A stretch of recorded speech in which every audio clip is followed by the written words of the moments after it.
탄생하신 예수님을 만나셨습니까? 요한복음 1장 1절에서 14절의 말씀으로 여러분과 함께 나눠봅니다. 오늘을 성탄주의를 맞이해서 모두 메리 크리스마스라고 인사했습니다. 그렇죠? 여러분 메리 크리스마스 뜻이 뭔지 아십니까? 메리 크리스마스. 자, 메리는 우리가 다 알죠, 그렇죠? To be joyful, celebrate, 기뻐한다는 거예요. 기뻐한다는 거고, 크리스마스는 크라이스트하고 메스가 합해진 말입니다. 그래서 크리스마스. 그래서 크리스는 뭐냐면 크리스토스에서 히브리어야 메시아. 메시아를 크리스토라고 바꾼 거예요. 그래서 메시아가 뭐냐? 기름을 부었다는 것입니다. 기름 부은 자, 메시아의 뜻이고, 마스는 미사에, 라틴어로 성찬을 축하한다는 거예요. 그러니까 기름 부은 메시아를 축하한다는 뜻이 메리 크리스마스라고 되어 있는 거예요. 여러분 메리 크리스마스 하면서 그 뜻이 뭔지 누가 물어보면 그리스도인들은 이렇게 좀 설명을 해줘야 돼요. 여러분 이런 지식을 갖고 있어야 돼요. 그런 다음에 우리가 크리스마스를 저렇게 엑스마스로 줄여서 씁니다. 그렇죠? 그럼 저 엑스마스가 어디서 왔느냐? 헬라에 크리스토스라고 되어 있어요. 크리스토스의 엑스지라고 하는 거를 앞에 대문자를 엑스 해갖고 마스하고 합해갖고 크라이스트가 헬라어로 크리스토스니까 엑스마스라고 이렇게 되는 거예요. 그 다음에 노엘 우리가 찬양하죠. 노엘 그건 프렌치어래요. 그 프렌치어로 크리스마스 시즌이라는 그런 뜻이랍니다. 그래서 여러분 아시고 간단한 거지만 여러분 그거 아시고 누가 물어보면 좀 이렇게 좀 설명을 해줄 수 있는 여러분이 되기를 바랍니다.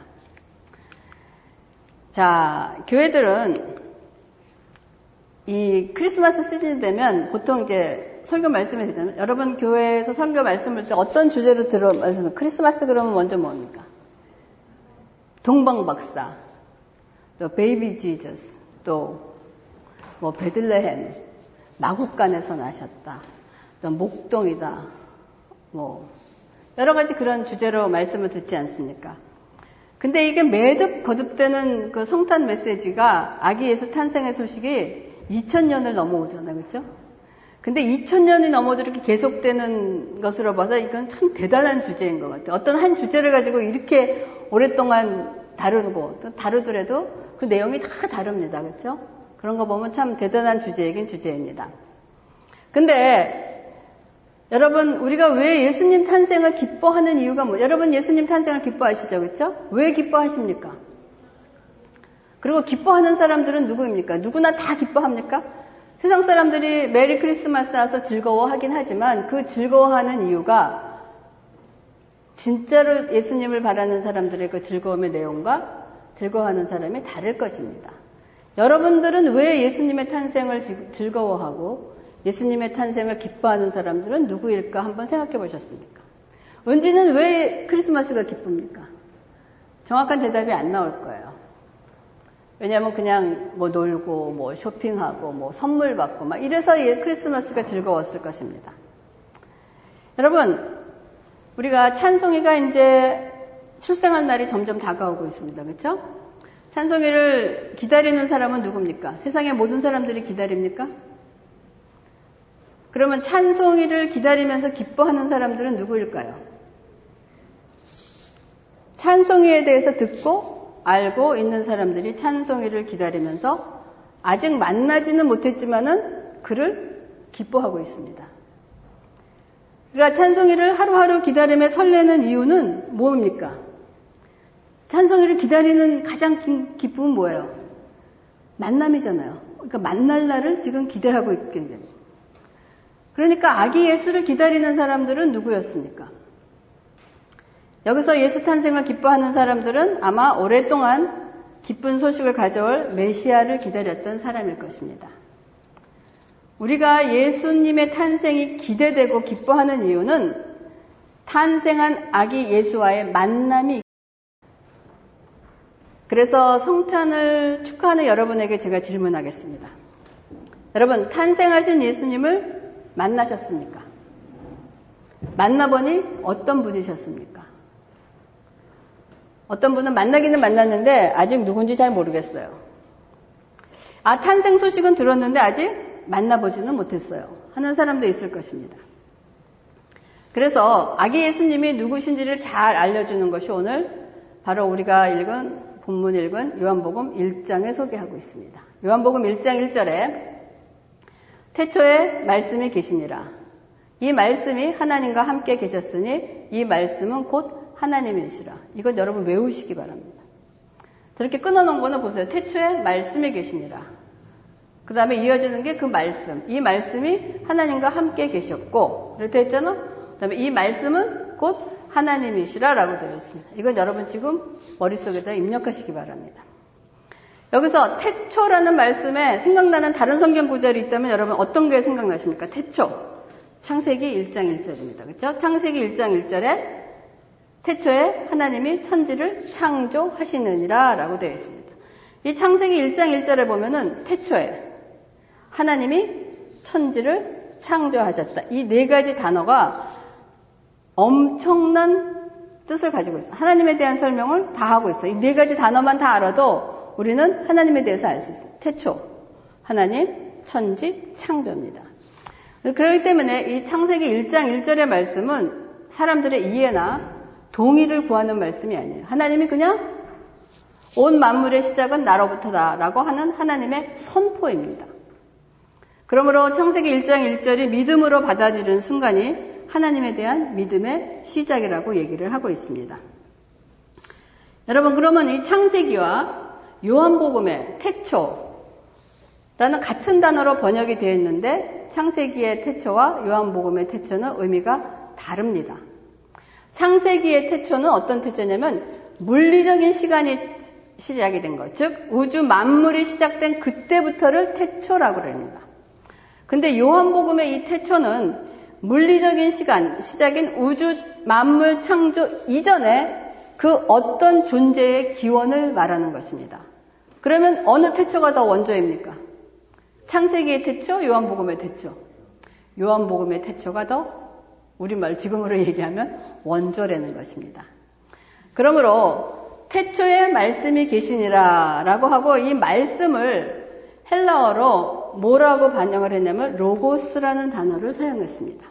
왜냐하면 신약성경은 헬라어로 쓰여졌기 때문에 로고스라는 단어를 쓰고 있는데 로고스라는 단어를 이 요한이 사용했는데 이 로고스라는 단어는 그때 스토아 철학이나 헬라 철학의 배경으로 한 헬레니즘에서 세계에서 로고스라는 의미는 뭐냐면 합리적인 생각, 그 생각이 밖으로 표현돼서 나갈 때 수단으로 나타나는 언어를 로고스라고, 즉 어떤 합리적인 생각이 자기가 깨달아서 그 깨달은 것을 말로 표현하는 것을 로고스라는 의미를 갖고 있다는 거예요.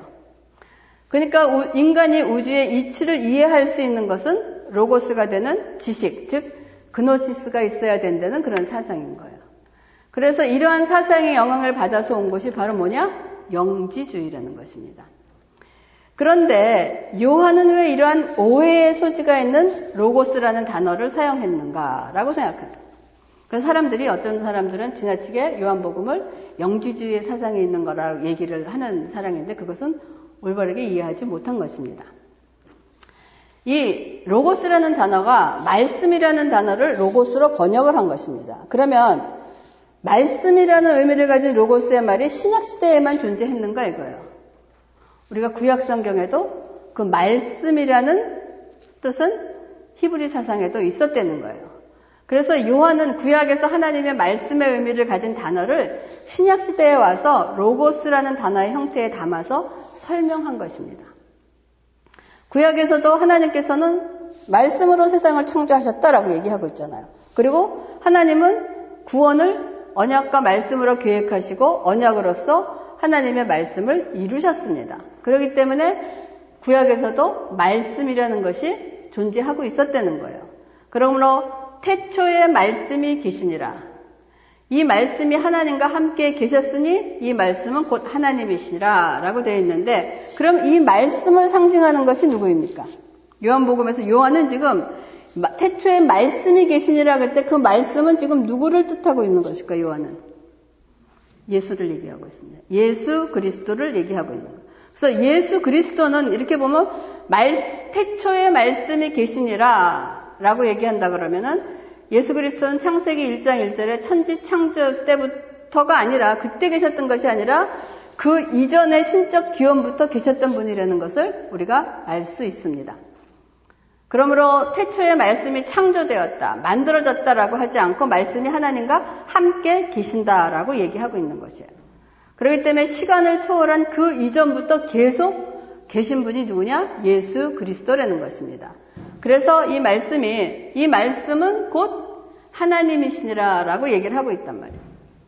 이 구절이 영주주의가 잘못 인식한 점이 있다면 말씀을 지식이 신이다라는 생각을 기반으로 해서 지식을 깨닫는 것이 구원을 얻는다고 잘못 이해한 것입니다. 여기서 말하는 말씀은 우리가 어떤 지식을 깨닫는 것이 아니고 이 말씀은 누구를 얘기하는 겁니까?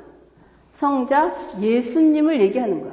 여기서 말씀은 우리가 로고스라는 그 말씀을 깨닫는 지식을 얘기하는 것이 아니고 예수 그리스도 곧 하나님이신 걸 나타내는 것이에요. 그래서 요한복음 1장 1절은 우리가 만난 예수는 누구냐? 바로 하나님이라는 것을 요한이 지금 얘기하고 있습니다. 그러면 또 두 번째, 우리가 만난 아기 예수님은 또 어떤 분이신가? 라고 하는 것이 요한복음 1장 3절입니다. 만물이 그로 말미암아 지은 바 되었으니 지은 것이 하나도 그가 없이는 된 것이 없느니라 라고 얘기했습니다. 여기서 만물은 뭡니까? 천지창조를 얘기하는 거예요. 천지창조를 말하는데 그 만물이 그로 말미암아 지어졌다고 하면 그가 여기서 누구입니까? 예수를 얘기하는 거예요. 그러니까 예수, 성자 예수를 얘기한다면 지금 창세기 1장 1절에도 하나님께서 태초에 천지를 창조하셨습니다 라고 얘기하면 창조의 성부 하나님만 하신 것이 아니라 성자 하나님도 천지 창조에 함께 하셨다는 것을 우리가 짐작할 수 있지 않습니까? 그렇죠?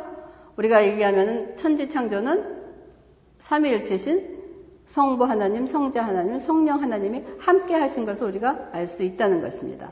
그러므로 예수 그리스도는 누구냐? 곧 창조주 하나님이시라는 것을 요한이 지금 얘기하고 있는 것입니다. 그러므로 우리가 만난 아기 예수님은 하나님이셨으며 천지를 창조하신 하나님이시라고 요한은 얘기하고 있습니다. 그런데 아담의 타락으로 인해서 인간은 폐허 상태가 되었습니다. 이렇게 폐허된 인간들을 다시 세우기 위하여 예수님께서 폐허의 상태가 된 우리 안에 거하러 우리와 함께 하시기 위해서 오셨다고 하십니다. 그러면 폐허되어 허물어진 집을 오셔서 새 집을 짓는 방법이 무엇인가 라고 하는 것이 요한복음 1장 4절과 5절입니다. 그 안에 생명이 있었으니 이 생명은 사람들의 빛이라 빛이 어둠에 비치되 어둠이 깨닫지 못하더라 라고 했습니다. 그 안에 생명이 있다라고 얘기했어요. 그럼 그 안에는 누구 아닙니까? 예수 아닙니다. 예수 안에는 생명이 있다라고 얘기하는 거예요. 즉 하나님이신 예수님이 이 땅에 내려오시는 단계를 지금 설명하고 있다는 거예요. 요한이. 그래서 하나님께서 우리를 만나시기 위해서 우리가 눈으로 볼 수 있도록 하나님 자신을 단계적으로 나타내시면서 드러내고 계시는 것이 지금 요한복음에 요한이 얘기를 하고 있는 거예요. 하나님은 태초에 뭐셨어요? 말씀이셨어요. 그렇죠? 그 말씀이 지금 무엇으로 나타난다고요? 생명으로 나타난다라고 얘기했어요. 생명이신 예수님께서 다음 단계로 오신 것이 뭐냐? 사람들의 빛이라라고 얘기하고 있습니다. 그래서 빛의 역할은 무엇입니까? 어둠을 몰아내는 것입니다. 여러분 깜깜한데 빛을 탁 치면 어둠은 사라지게 되어 있습니다. 그래서 우리는 어둠을 물리치려고 다른 걸 할 필요가 없어요. 왜냐? 빛만 들어오면 어둠은 물러가게 되어 있다는 거예요. 그러는데 어둠을 몰아내는 빛이 세상에 비추는데 어둠이 뭐냐? 여기 깨닫지 못한다라고 되어 있어요. 여기는 understood라고 되어 있는데 여기서 깨닫지 못한다는 것은 이해하지 못한다는 것이 아니고 어둠이 빛을 이기지 못한다는 거예요. 어둠이 빛을 이길 수 있습니까? 없습니다. 깜깜한 어둠 속에라도 요만한 빛만 들어가더라도 그 어둠은 밝혀질 수밖에 없다는 거예요. 그래서 우리가 만난 아기 예수님은 말씀이신 하나님께서 생명으로 나타나시고 생명으로 오신 그분이 바로 빛으로 오셨다고 예수님은 얘기하고 있습니다. 그런데 요한은 이 빛을 증거하러 온 사람이 있다라고 되어 있어요. 요한복음 1장 7절에 그가 증거하러 왔으니 곧 빛에 대하여 증언하고 모든 사람이 자기로 말미암아 믿게 하려 함이라. 이 빛을 증거한 사람이 누구였습니까? 세례 요한이었습니다. 세례 요한이 예수님의 빛을 증거하러 예수님보다 앞서서 왔지 않습니까? 그래서 이 증언의 목적은 무엇이냐? 빛에 대하여 증언하여 모든 사람에게 믿게 하려는 것이다 라고 말하고 있습니다. 그러면 여기 모든 사람으로 믿게 하려 합니다 라고 한다면 모든 사람이 구원받습니까? 모든 사람을 믿게 하려 함이니라. 근데 모든 사람이 구원받지 못한다는 거예요. 그거는 뭐냐? 증언의 목적은 모든 사람으로 믿게 하려고 우리가 전하는 것입니다. 우리가 그리스도를 증언하는 것은 모든 사람이 예수 그리스도를 믿게 하려고 증언하는 것이지만 결론에 와서는 영접하는 사람과 거부하는 두 가지 반응이 나타난다는 거예요. 그러니까 우리가 예수 그리스도를 전할 때 믿을 사람만 골라서 전합니까? 우리는 알지 못해요. 누가 예수를 믿을지 안 믿을지 모르기 때문에 우리는 예수를 전하는 사람은 우리는 모든 사람에게 전해야 된다는 것입니다. 그러므로 세상을 비추는 빛으로 계시의 주체가 되신 예수 그리스도의 빛은 어떻게 되냐? 골고루 비칩니다. 그러나 그 빛을 받아들이는 사람이 있고 거부하는 사람이 있다고 얘기하고 있는 거예요. 그러므로 믿음은, 그래서 우리는 은혜라고 얘기하고 그 믿음은 하나님의 선물이라고 얘기하는 것입니다.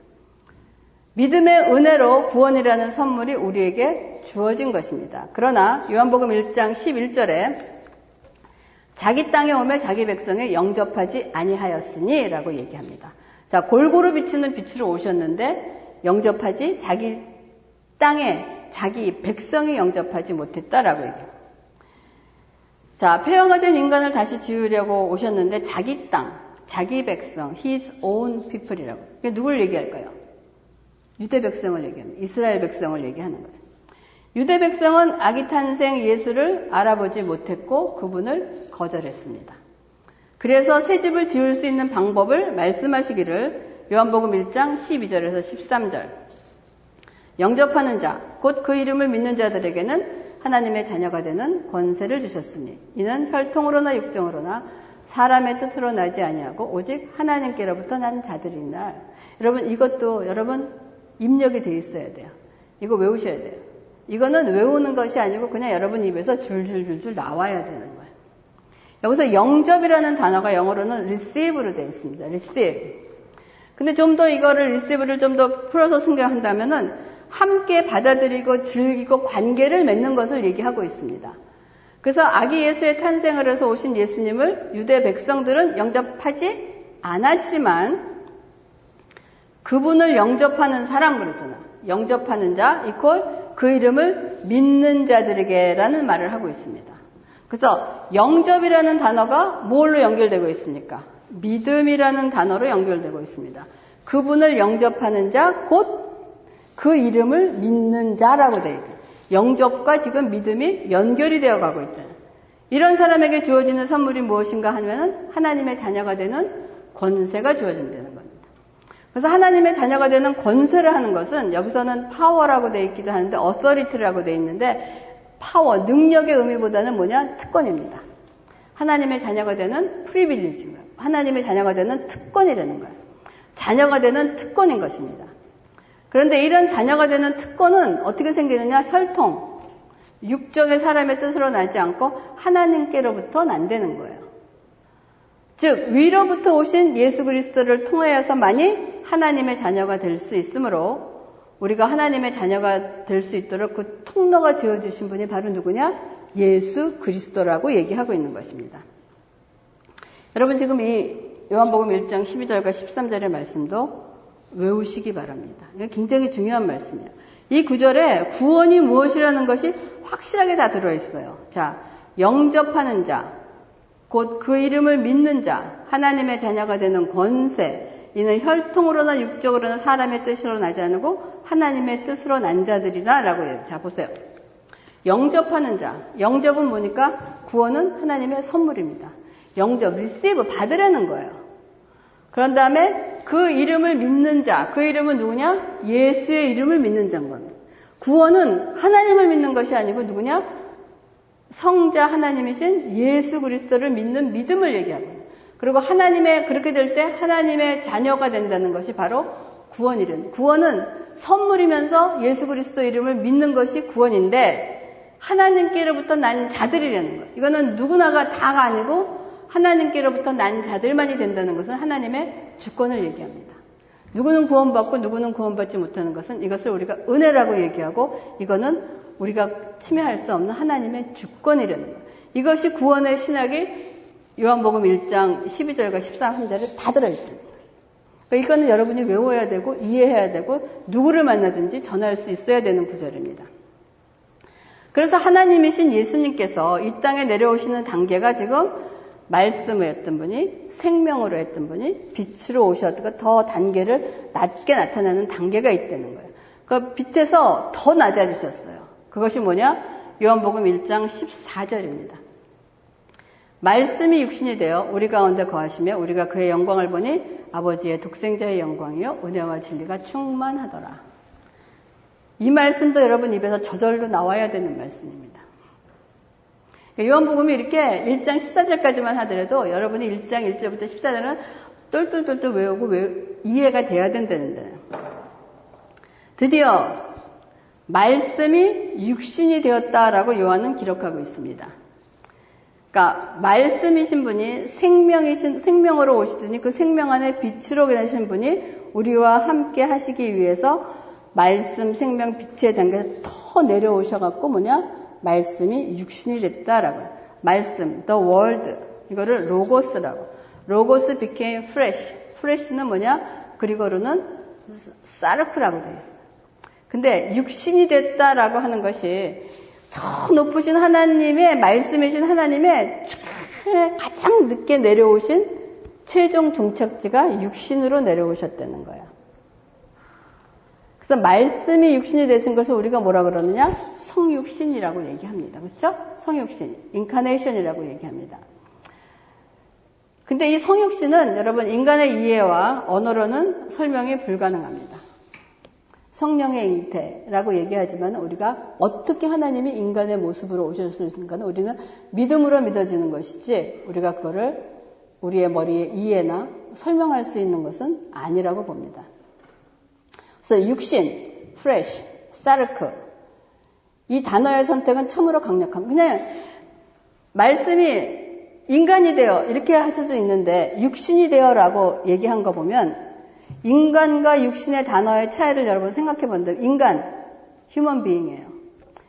육신, 우리가 인간 같은 모습인데 육신, 어느 것이 더 조금 고급스러운 단어인 것 같습니까? 인간이 조금 고급스러운 단어예요. 프레시, 육신이라고 얘기하면은 어떤 거 있냐면은 인간과 동물 모두 해당되는 것으로 뼈와 피를 포함하는 살아있는 육체, 그 죄성을 가진 육신이라는 거예요. 그러니까 우리가 어떤 때, 이 육신의 몸이 하고 이 인간의 몸이라고 얘기할 때보다는 육신의 몸이라는 것이 더 처절하고 더 낮고 낮은 것을 표현하고 있는 것입니다. 그래서 인간을 넘어서 동물적인 인간의 죄성을 지닌 육신으로 오셨다는 것입니다. 그러나 우리와 함께 살기 위해서 오셨는데 그렇기 때문에 예수님이 이 땅에 오신 것은 우리와 함께 살기 오셨는데 함께 살러 그냥 하하호호 하려고 이 땅에 오신 것이 아니라는 거예요. 하나님이 이 땅에 오신 목적이 뭡니까? 폐허가 된 우리를 다시 새롭게 하기 위해서 오셨다는 거예요. 새롭게 하신, 이건 리모델링 하는 것이 아니고 완전히 다 부셔버리고 다시 지러 오셨다는 거예요. 그래서 말씀이 육신이 되신 그분을 우리가 드디어 만난 것입니다. 그래서 그분을 만나보니 그분은 하나님의 영광과 은혜와 진리가 충만하신 분이었다라고 얘기하는 거예요. 그래서 우리가 첫 대면에서 만난 아기 예수는 뭐냐? 영광과 은혜와 진리가 되신 하나님을 만난 거예요. 그 말씀, 저 높고 높은 별을 따라 이 낮고 낮은 땅 위에 오셨을 때 말씀이신 예수님이 내려오셔서 어떻게 됐냐? 영광과 은혜와 진리가 되신 하나님으로 우리가 만날 수 있게 됐다는 거예요. 그래서 예수님의 영광을 보니 아버지의 독생자의 영광이라라고 할 독생자는 그냥 only son이 아니에요. 이것도 참 번역하기 힘든 거지만 하나가 아니라 이렇게 유니크하다 그러거나 어쨌든 굉장히 복잡한 단어지만 그 외아들을 얘기하는 것이 아닙니다. 그리고 영광이라는 것은 뭐냐? 하나님께 속한 것이 여러분 영광이에요. 우리가 그리스도인이라면 하나님께 영광입니다. 하나님께 영광을 돌려라. 이 영광에 대한 단어를 다 쓰고 있잖아요. 그러니까 그러니까 하나님께 영광되게 하려는 삶을 살려고 하고 하나님께 속해 있는 것은 모두 다 영광이 되는 거예요. 하나님의 속성을 얘기하기 때문에. 그래서 성경에서도 너희 선한 행실을 보고 하늘에 계신 우리 아버지께 영광을 돌려라 라고 얘기합니다.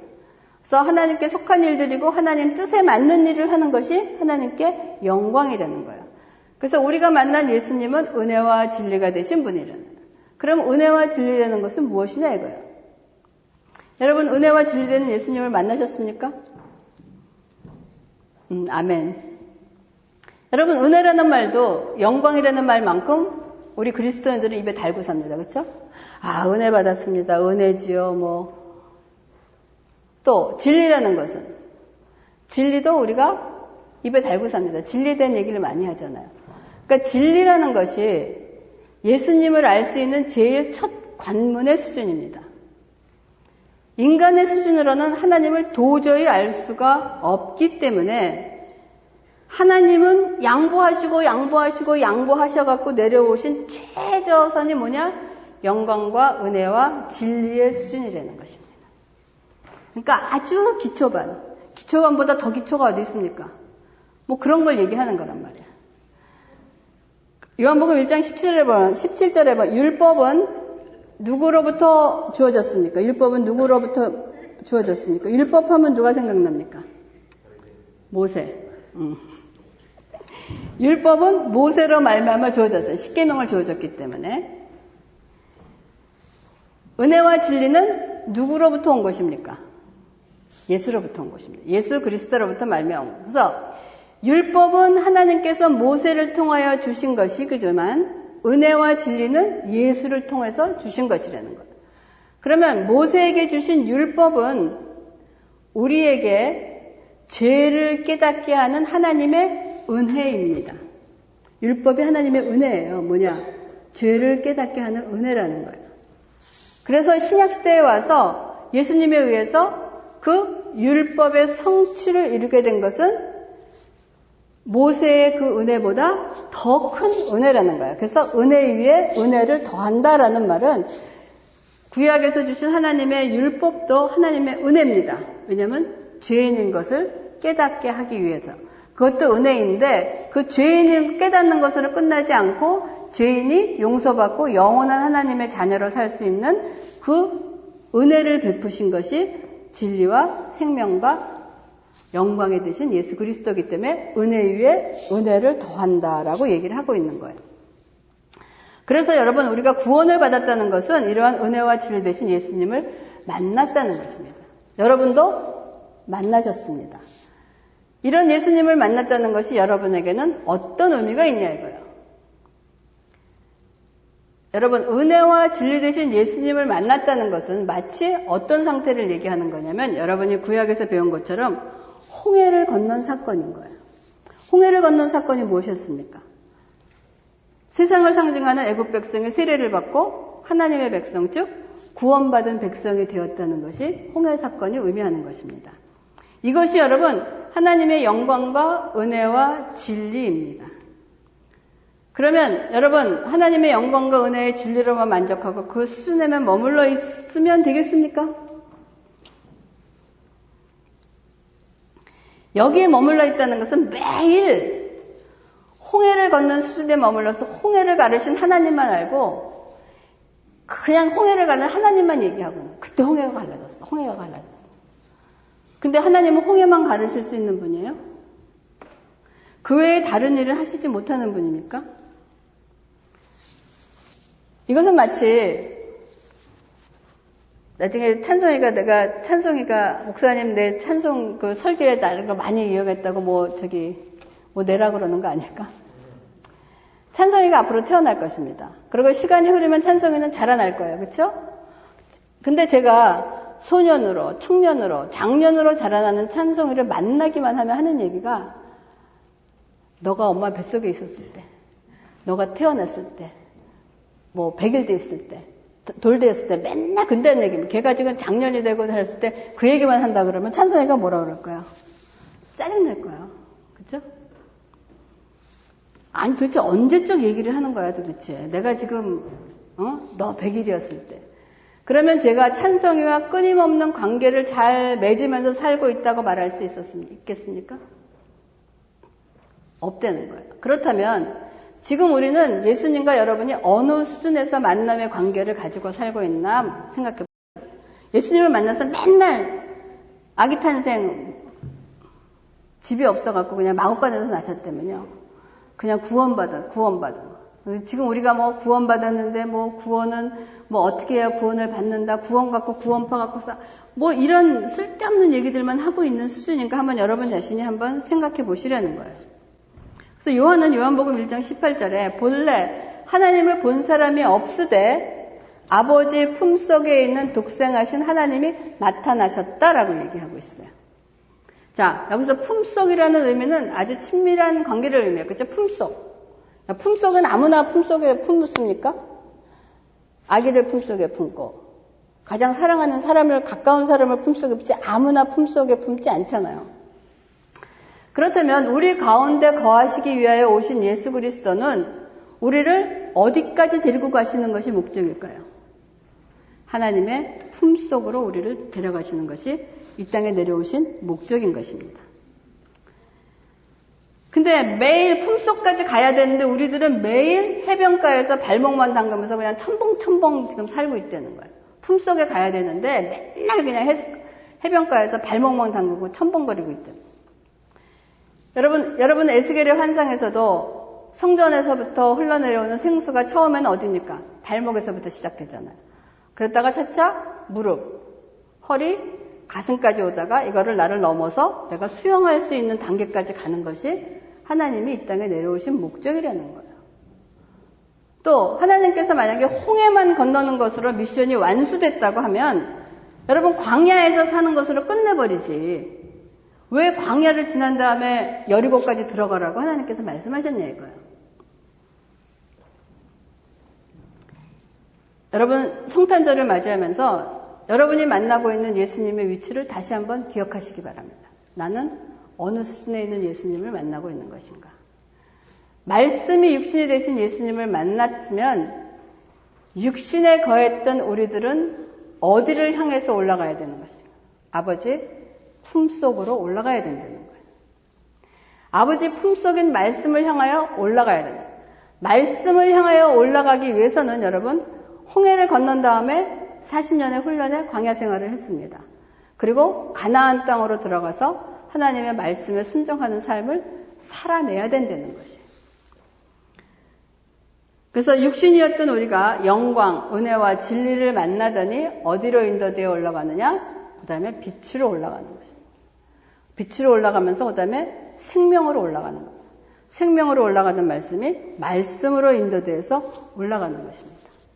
이것이 우리 그리스도인의 삶이며 진정한 여러분 성탄의 기쁨을 맛보았다면 여러분 아버지의 품속을 향하여 걸어가는 것을 여러분 주저해서는 안 됩니다.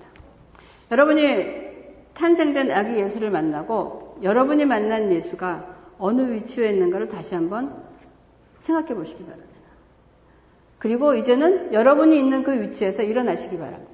일어나시고 자리를 털고 아버지 품속을 향해서 올라갈 수 있는 준비를 할 수 있기를 바랍니다. 그래서 오늘 성탄이 기쁜 것은 아버지의 품으로 한 걸음씩 한 걸음씩 가까이 가는 삶을 살아내고 있기 때문에 성탄이 우리에게 기쁜 것인 줄 믿습니다. 그래서 여러분 이제는 2019년을 보내면서 여러분이 만난 그 예수의 그 자리에서 일어나시기 바랍니다. 그 자리에서 뭉개지 마시고 일어나셔서 더 높은 곳을 향하여 올라갈 수 있는 저와 여러분이 되기를 주님의 이름으로 축원합니다. 기도하겠습니다. 하나님 감사를 드립니다. 말씀이 육신이 되어 이 땅에 오신 예수 그리스도를 만나게 하시고 하나님의 자녀로 삼으시니 감사를 드립니다. 이제는 우리가 예수를 아버지 하나님의 은혜와 영광과 진리로 만난 예수님 그 자리에서 일어나서 이제는 아버지 품속을 향하여 아버지 하나님 올라가는 믿음으로 말씀으로 생명으로 빛으로 올라가는 우리가 될 수 있도록 인도하시고 축복하여 주시옵소서. 아버지 감사를 드리면서 모든 말씀을 예수님의 이름으로 기도합니다. 아멘.